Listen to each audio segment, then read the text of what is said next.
அனைவருக்கு வணக்கம். 70 வயதை தொட்டுவிட்டாலே துண்டு பேப்பரை தூக்கி பிடிக்க கூட முடியாமல் கை ஆட்டம் காணும் காலத்தில் 73 வயது இளைஞராக நமது பாரத பிரதமர் மோடியின் செயல்கள் ஒவ்வொன்றும் நம்மை தொடர்ந்து வியப்பில் ஆழ்த்திக் கொண்டிருக்கிறது. அதில் ஒன்றாக புகழ்பெற்ற துவாரகதீஷ் கோவிலுக்கு வருகை தரும் மக்கள் மற்றும் யாத்ரீகர்களுக்கு பயனளிக்கும் வகையில் 2.5 கிலோமீட்டர் நீளம் கொண்ட 980 கோடி ரூபாய் செலவில் கட்டி முடிக்கப்பட்ட ஓகா பேட் துவாரகா சிக்னேச்சர் பாலம் என்று அழைக்கப்படும் சுதர்சன் சேதுவை திறந்து வைத்த பிரதமர் மோடி துவாரகா நகரத்தில் ஸ்கூபா கியர் அணிந்து நீருக்கு அடியில் சென்று வழிபாடு செய்து அங்கு கிருஷ்ணருக்கு அடையாளமாக இருக்கும் மயில் இறகுகளை காணிக்கையாக செலுத்தினார். காவி நிற உடை அணிந்து நீருக்கு அடியில் சென்று அவர் பூஜை செய்த படங்கள் இணையத்தில் வைரலாகி வருகிறது.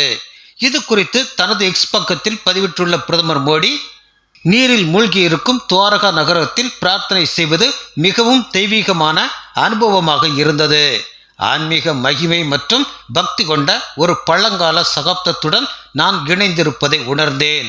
பகவான் ஸ்ரீகிருஷ்ணர் நம் அனைவரையும் ஆசீர்வதிப்பார் என்று குறிப்பிட்டிருந்தார். இந்தியாவில் உள்ள மிக புனிதமான நகரங்களில் ஒன்று துவாரகா. பகவான் ஸ்ரீகிருஷ்ணர் வாழ்ந்து ஆட்சி செய்ததாக சொல்லப்படும் நகரம். இந்த நகரம் கிட்டத்தட்ட 5000 ஆண்டுகளுக்கு மேல் பழமையானதாக சொல்லப்படுகிறது.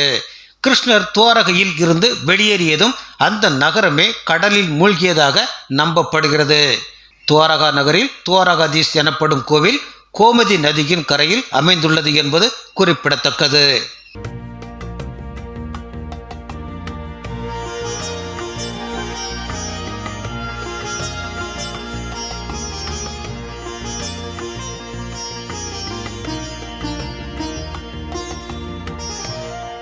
मैंने वो पल बिताए जो जीवन भर मेरे साथ रहने वाले.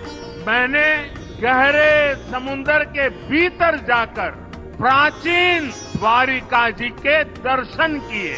आज जब मैं गहरे समुद्र के भीतर द्वारिका जी के दर्शन कर रहा था, मैं पुरातन वही भव्यता, वही दिव्यता मनोमन अनुभव कर रहा था.